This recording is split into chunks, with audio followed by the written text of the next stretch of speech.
Məsələn, ASTV-də biz bir dəyişiklik gördük, çox ciddi dəyişiklik idi. Xəbərləri ayaq üstə aparırdılar, stulda oturmadılar. Yəni bunun özü əgər bunu bir dəyişiklik kimi təqdim edirlərsə, böyük dəyişiklikdir. Razıyam. Stulda oturmurlar, ayaq üstə aparırlar. Amma kontent dəyişdimi? Mənə kontent lazımdır. Mənə lazım deyil aparıcının bəli, gözəl xanımlar olsun və yaxud yaraşıqlı bəylər olsun. Bu da lazımdır, olmalıdır. Amma mənə kontent lazımdır.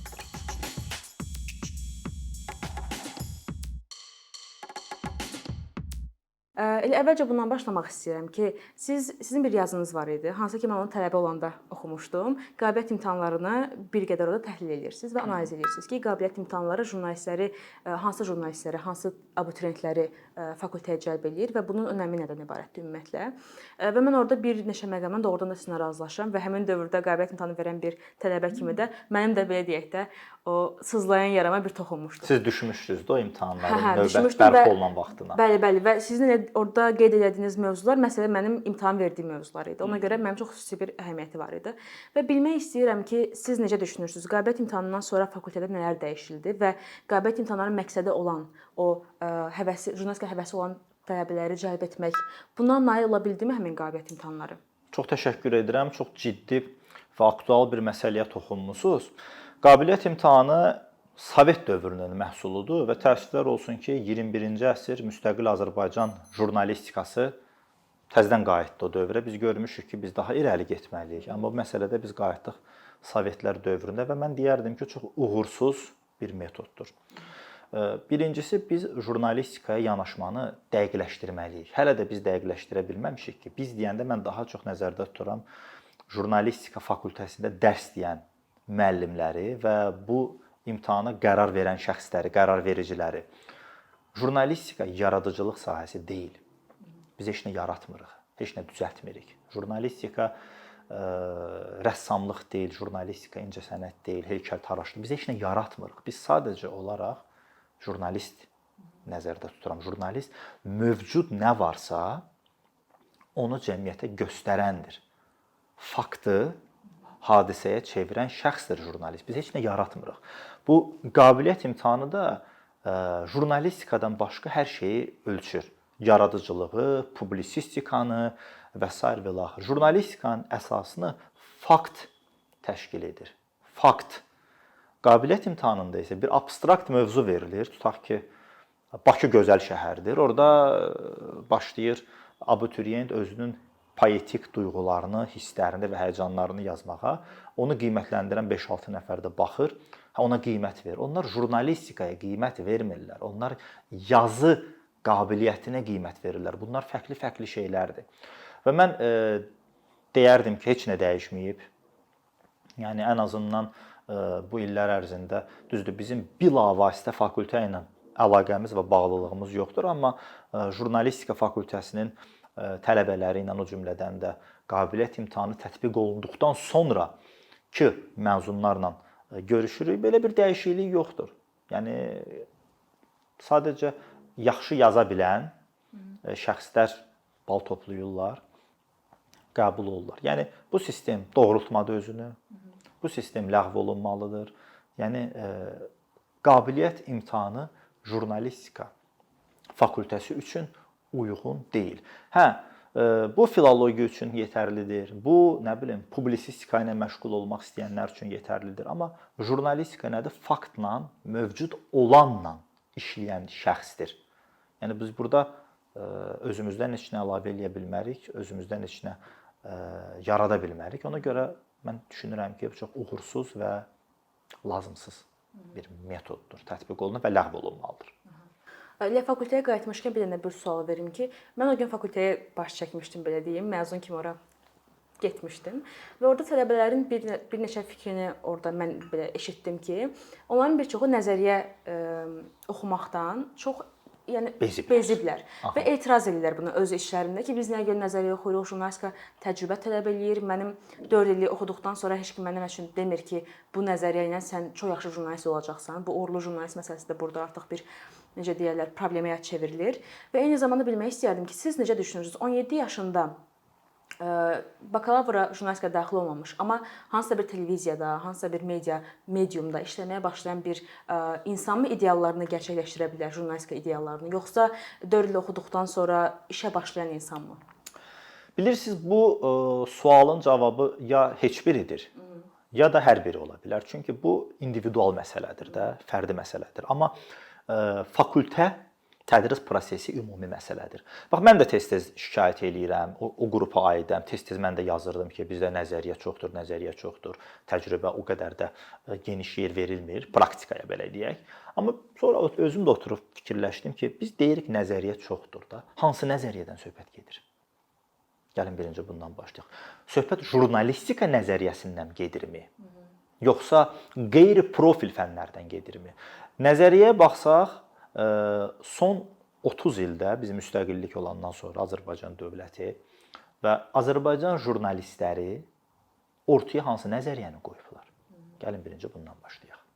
Nəzəriyyə ona görə bizdə güclüdür ki, və qeyri-profil ixtisaslar daha çox belə deyək, hökmranlıq edir ki, Azərbaycanda hələ də jurnalistikaya müstəqil elm sahəsi kimi yanaşılmayıb. Biz deyirik, bizdə nəzəriyyə çoxdur. Tamam, hansı nəzəriyyə çoxdur bizdə? Hansı nəzəriyyəni bizim nəzəriyyəçilərimiz ortaya qoyublar? Mən burada özümü də günahkarlar kateqoriyasında görürəm. Ən azından media eksperti kimi təqdim olunuram, dəvət olunuram, çıxışlar edirəm, məqalələr yazıram. İçi mən qarışıq, mən özümü ayırmıram kimsədən. Hansı nəzəriyyəni biz ortaya qoymuşuq? Jurnalistika elminə hansı nəzəri töhfəni vermişik ki, indi biz oturub şikayət edirik ki, bizdə nəzəriyyə praktikadan daha çoxdur. Yəni birinci bundan başlamaq lazımdır. Yenə deyirəm, Sovet dövründə jurnalistika ixtisası, siz o sahəni bitirmisiniz, çox gözəl bilirsiniz ki, filologiyanın tərkibində gedibdir. Daha sonra jurnalistika üzrə müdafiə olunan elmi işlər gah filologiya olubdur, gah tarix olubdur, ən yaxşı halda sosiologiya olubdur. İndi də biz itib batıb gedirik informasiya kommunikasiya texnologiyalarının içində. Olanlar da filologiya elmləri üzrə. Bəli, yəni fikir verin, jurnalistika özü bir müstəqil elm sahəsi kimi öyrənilməyib, amma biz nəzəriyyədən şikayətlənirik. Hansı nəzəriyyədən? Təkrar qayıdıram o suala. Bizdə deyə bilərik ki, qeyri-profil ixtisasları çoxdur. Məsələn, mən tələbə olanda Azərbaycan jurnalistika tarixi 3 il keçilirdi. 3 il indi bilmirəm necədir. İndi də olsun 2 il keçirir. Təxminən eyni bir şeydir. Xarici ölkələrin jurnalistika tarixi 2 il keçilirdi. Tamam, lazımdır, amma bu dərəcədə yox. Söhbət buradan gedir. Yoxsa biz özümüz nəzəriyyə qoymamışıq ortaya. Biz özümüz Azərbaycan jurnalistikasına heç nə qazandırmamışıq, amma şikayət edirik. O dediyiniz məqam daha çox profil fənlərdən və qeyri-profil fənlərdən bağlıdır. Bu da çox təəssüflər olsun ki, Azərbaycanda jurnalistika ixtisası özü müstəqil qərar qəbul edə bilmir. Özü müstəqil fənlər təklif edə bilmir. Mütləq bir Təhsil Nazirliyinin standartı olmalıdır. O standartı göndərirlər. Köhnə fənlər, baxırsınız, ötən əsrin 60-70-ci illərindəki istifadə olunmuş ədəbiyyatlar, yenə onları tələbəyə oxudurlar. Tələbə gedir, oturur, oxuyur, gətirir, imtahan verir. Halbuki ona həmin o dediyimiz praktikada, təcrübədə lazım deyil. Jurnalistika fakültəsi müstəqil olmalıdır. Təhsil Nazirliyi, nə bilim, imtahan mərkəzi və s. və axır bunlar onun fəaliyyətinə qarışmalı deyil. Çünki jurnalistika daim yenilənən bir fəndir. O vaxt biz bir neçə il öncə deyirdik ki, yeni media fənni var. 10 ildən sonra onun adı nə olacaq? Yeni media olacaqmı? Çünki bu dəyişilir, inkişaf edir. Yəni baxışlar dəyişilir. Yəni əgər müdaxilə olmasa kənardan, rəsmi tərəflərdən, qurumlardan müdaxilə olmasa, düşünürəm ki, jurnalistika özünü, öz kurikulumunu, öz tədris proqramını tərtib edib daha uğurlu fənlər seçə bilər ki, burada da təcrübə daha üstündə ola bilər. Hələ ki, bu tip inzibati metodlarla biz jurnalistika fakültələrindən bir yenilik gözləyə bilmərik. Və jurnalistika fakültəsinə daxil olan tələbələrin, abituriyentlərin daha doğrusu da bilirik ki, hamısı deməzdim, əksəriyyət böyük bir həvəslə gəlir ki, bugünkü jurnalistika bir o qədər də qənaətbəxş deyil, hesab olunmur. Televiziya olsun, radio olsun, radioların ixtisaslaşmaması məsəl üçün və digər mövzularda. Fikirləşirlər ki, bir məsələyə toxundunuz, o sualınızın birinci hissəsi, 17 yaşlı tələbə televiziyada gedib işləyirsə, o heç nə qazana bilməyəcək. Yenə deyirəm, jurnalistikaya biz elm sahəsi kimi yanaşmalıyıq. Elm. Bəli, jurnalistikada ağırlıq düşür təcrübənin üzərinə. Amma bu zaman nə baş verir? Nəzəriyyəni keçirsən, paralel təcrübə getməlidir. Paralel. Yoxsa mən bu gün nəzəriyyəni keçim, 1-ci kursda, 4-cü kursda həmin o 1-ci kursda dediklərimi, təcrübəsini başlayım keçməyə, xeyr belə olmur. Tələbəyə ikisi də necə ki bu masaya bu peçenye ilə çay eyni vaxtda verilib, eyni vaxtda istifadə etmək üçün, bu da eyni təqdim olunmalıdır.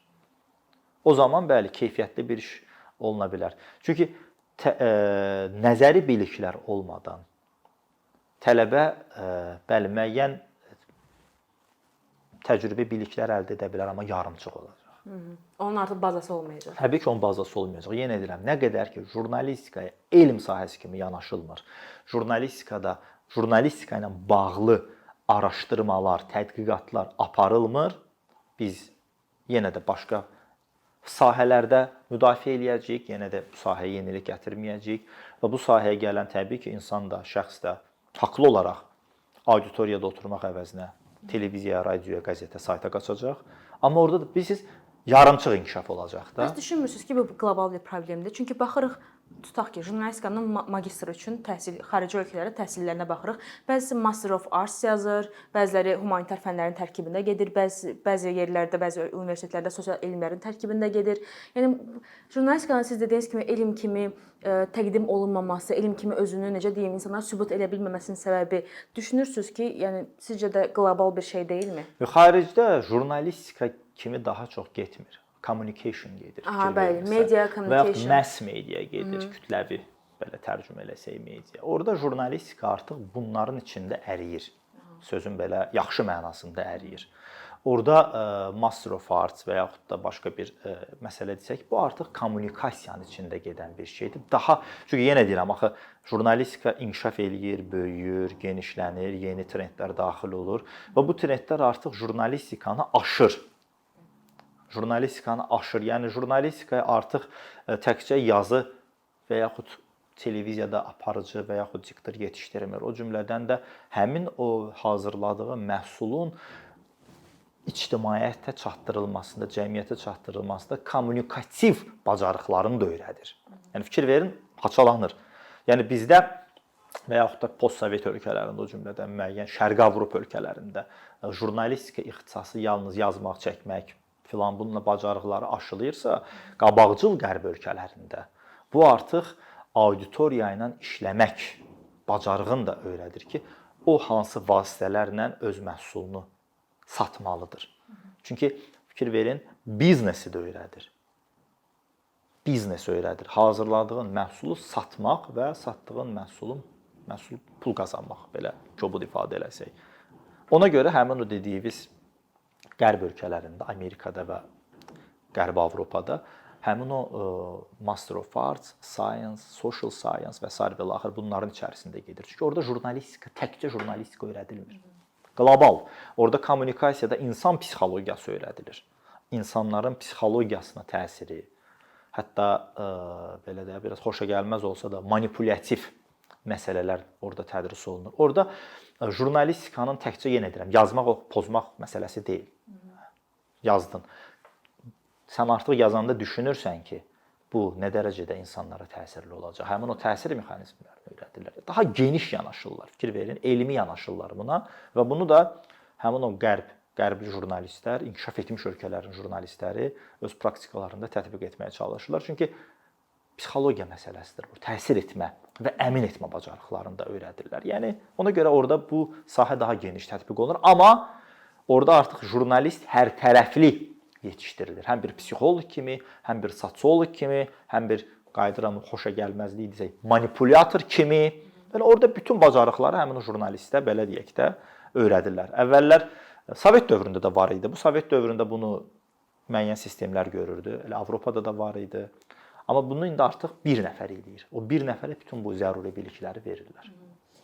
Bu mövzu mənə elə gəlir ki, çox ümumiyyətlə təhlil olunur, çox belə müzakirə edilir ki, cəmiyyət jurnalistikanı günahlandırır ki, onlar bizim qarşımıza pis kontent verirlər. Bəli. Jurnalistika da cəmiyyəti günahlandırır ki, sizin baxdığınız kontent budur, biz ona görə sizə bunu veririk.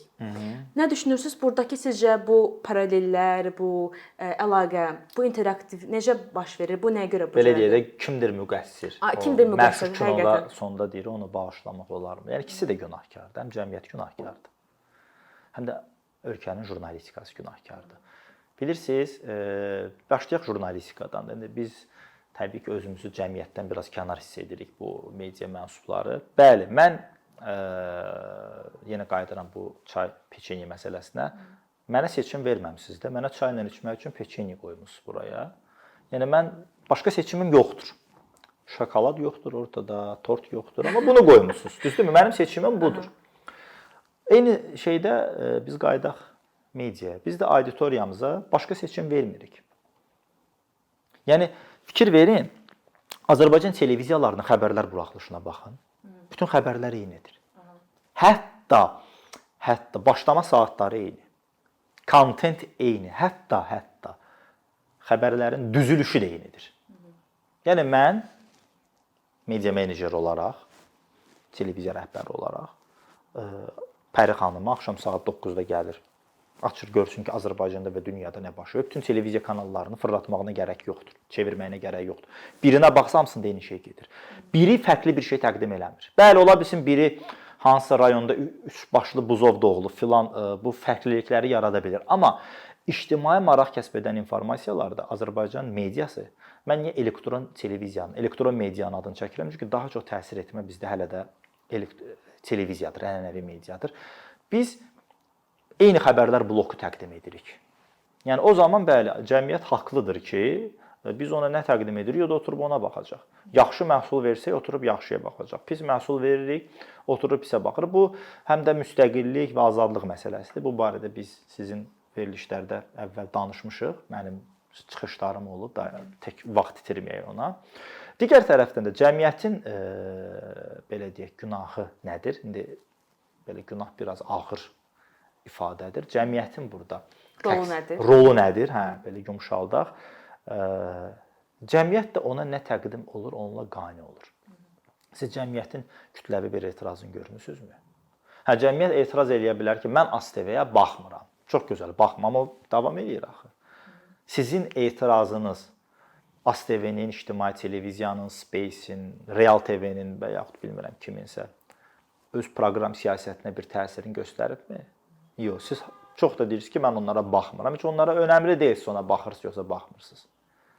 Yəni cəmiyyət özü burada bir təpki ortaya qoyubmu? Bir məşhur misal var.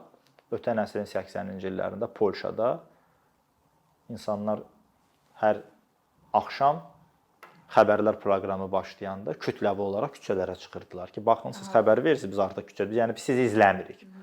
Və başqa bir şəhərdə də televizorun ekranını çevirirdilər pəncərədən. Yəni bu bir etiraz idi. Biz belə bir etirazlar passiv etiraz, demokratik etiraz, qanun pozmur filan, televizorunu çıxardır pəncərəyə qoyur. Üzünü çevirir küçəyə. Yəni baxmıram mən sənə. Yəni biz cəmiyyətin bir etirazının təpkisini də görmürük burada. Bəli, baxmamaq da bir etirazdır, amma bu metod biz görürük ki, işləmir də. İşləmir. Yəni media nə verir? Cəmiyyət onunla yetinir. Yetinməsə də sadəcə olaraq ona baxmır. Digər tərəfdə də medianın bayaq da qayıdıram, çox ciddi bir məsələdir. Müstəqillik və azadlıq məsələsidir. Yəni biz Azərbaycanda media kütləvi olaraq, mən təbii ki, bütün media quruluşlarını, jurnalistləri bu siyahıya salmıram, amma kütləvi olaraq daha çox nəzarət altındadır. Hazırladıkları məhsullar da ictimaiyyətin, cəmiyyətin maraqlarını əks etdirmir, amma cəmiyyət də buna sadəcə baxmıram deməklə etiraz edir. Bu da təəssüflər olsun ki, bir nəticə vermir hələ. Deməli, hər ikisinin də bir passiv və ya aktiv rolu var bu məsələdə. Amma sizin dediyiniz kimi bəzilər kimsə desə ki, baxmıram. Biz bəzi dəyişikliklər gördük kanallarda. Amma bu da estetik dəyişikliklər idi. Məsələn, ASTV-də biz bir dəyişiklik gördük, çox ciddi dəyişiklik idi. Xəbərləri ayaq üstə aparırdılar, stulda oturmurdular. Yəni bunun özü əgər bunu bir dəyişiklik kimi təqdim edirlərsə, böyük dəyişiklikdir, razıyam. Stulda oturmurlar, ayaq üstə aparırlar. Amma kontent dəyişdimi? Mənə kontent lazımdır. Mənə lazım deyil aparıcının bəli gözəl xanımlar olsun və yaxud yaraşıqlı bəylər olsun. Bu da lazımdır, olmalıdır. Amma mənə kontent lazımdır. bir mövzuya toxunaq ki, indi bir çox kanal rəhbərlikləri və ya ümumiyyətlə sayt rəhbərlikləri bir şeydən şikayətlənirlər ki, biz normal, yaxşı, savadlı kadr tapa bilmirik. Hətta bəzən bir neçə yerdən eşitmişdim mən tələbə olanda ki, bəzi rəhbərliklər fikirləşirlər ki, jurnalistika fakültəsinin məzunundansa filologiya fakültəsinin məzunu daha üstün tutarlar. Çünki onlar daha çox ədəbiyyat oxuyublar. Belə bir fikir bizim, yəni biz oxuyanda belə bir fikir gedirdi, biz qulaq asırdıq, dinləyirdik. Bu baxımdan sizə sual vermək istərdim ki, bu kadrları da görürük savadlı, hazırda müstəqil jurnalist kimi ya fəaliyyət göstərir Azərbaycanda, ya da ki, ümumiyyətlə xarici təşkilatlarda, xarici media outletlərində, medialarda işləyirlər.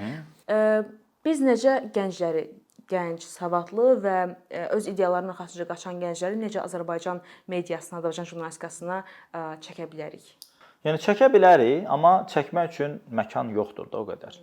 Yəni tutaq ki 100 dənə media varsa, onun 98-i mən bayaq dediyim kimi azad və müstəqil deyilsə və yaxud da Pəri xanımın qrup yoldaşları azad, müstəqil, ideyaları olan gənclərdirsə, onlar özünü bu 98 mediada görməyəcəklər. O ikisini üst tutacaqlar. İkisi də ki rus dilində bir bezrazmer deyil ki, yəni onun da bir ölçüsü var da.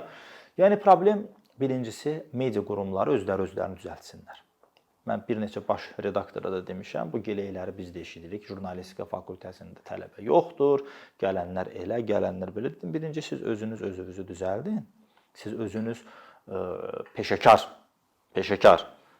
müstəqil və azad atmosfer yaradın və yaxşı əmək haqqı verin.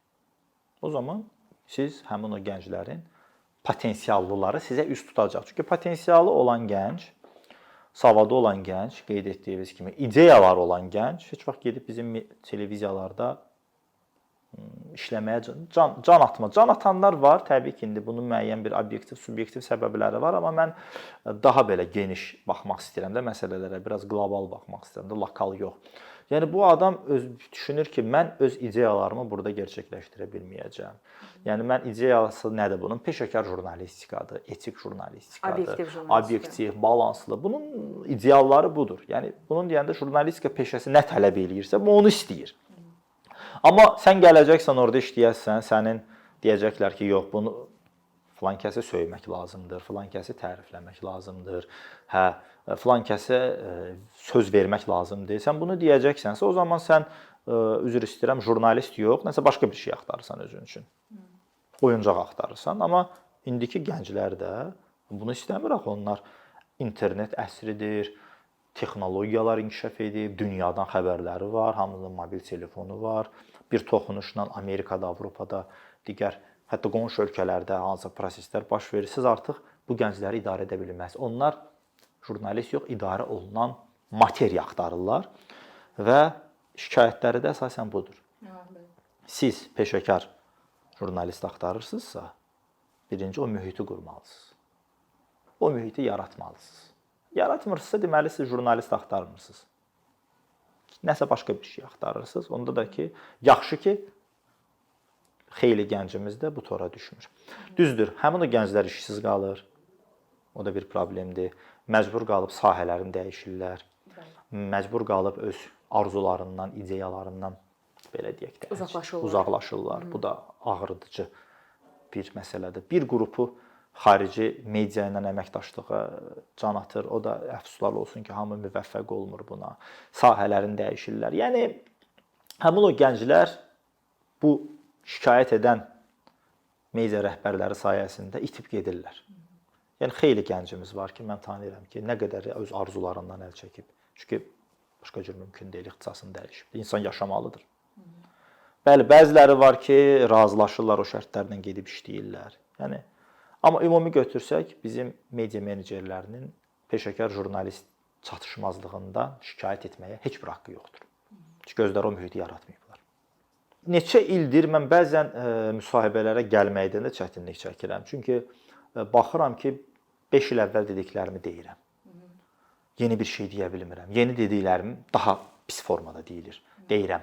Yəni biz də müsbət bir yanaşma istəyirik, müsbət bir yanaşmanın dilə gətirmək istəyirik. Bəzən bizə deyirlər, ancaq mənfi şeyləri görürsünüz. Mənfi şeyləri görmürük. Vəziyyət budur. Yaratdığımızı görürük. Yəni Mən doğrudan xeyli gənc tanıyıram ki, öz ideyalarından və ideallarından əl çəkiblər. Halbuki onlar peşəkar jurnalist ola bilərdilər, onlara bu imkanlar yaradıla bilərdi və çox az adam tutunub qalır. Amma nə etməli? Yəni cəmiyyət budur. Çox sağ olun bugün gəldiyiniz üçün, minnətdaram. Mən sizə təşəkkür edirəm dəvət etdiyinizə görə. Ümid edirəm ki, maraqlı oldu.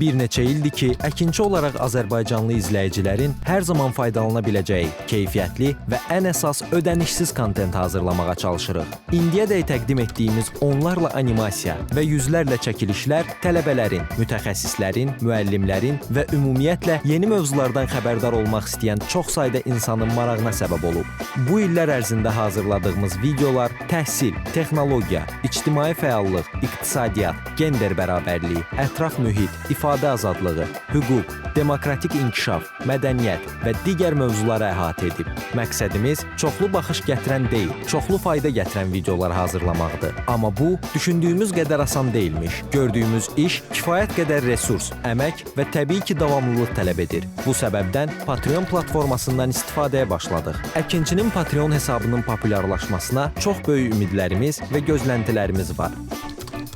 Bəziləriniz Patreon haqda ilk dəfə eşidirsiniz. Əslində, çox sadə izahı olan bir platformadır. Təsəvvür edin ki, siz rəssam və ya musiqiçisiniz. Sosial şəbəkələrdə sizi izləyən, işinizi bəyənən çox sayda insan var. Patreon platforması sizə imkan verir ki, izləyicilərinizin könüllü aylıq ödənişləri sayəsində işinizi davam etdirəsiniz. Sərgi, konsert zallarından asılı qalmayasınız. Amma bu, təkcə rəssam və musiqiçilərə aid deyil. Məsələn, əkinçiyə bənzər fəaliyyətlə məşğul olan bəzi layihələrin 10 minlərlə patronu var. Biz də düşündük ki, nə üçün əkinçinin Patreon hesabı olmasın? Sizin dəstəyiniz sayəsində biz daha çox və daha keyfiyyətli kontent yaratmağa davam edə biləcəyik. Amma bu dəstək yalnız maddi dəstək deyil. Dəstəkçilərimizin sayının artması gördüyümüz işlərin faydalı olduğuna dair əminlik verir. Patreon platformasından istifadə çox sadədir. Hesabınızı açırsınız, sizə uyğun dəstək növünü seçirsiniz və Patreon özü hər ayın ilk günü kartınızdan seçdiyiniz dəstək növünə uyğun ödəniş tutur. Bu qədər. Sonda onu demək istəyirik ki, dəstəkçilərin sırasına qoşulmaq istəyən, amma məhdud imkana görə bunu edə bilməyənlər narahat olmasın. Daha öncə dediyimiz kimi, bizim əsas məqsədimiz daha çox insanın hər zaman faydalana biləcəyi keyfiyyətli və ödənişsiz kontentin yaradılmasıdır. Bunun üçün mütləq patronumuz olmalısınız deyə məcburiyyət yoxdur. Amma imkanınız patron olmağa çatırsa və bizim işimizi bəyənirsinizsə, patronlarımızın sırasına qoşulmağınız bizim üçün çox önəmlidir.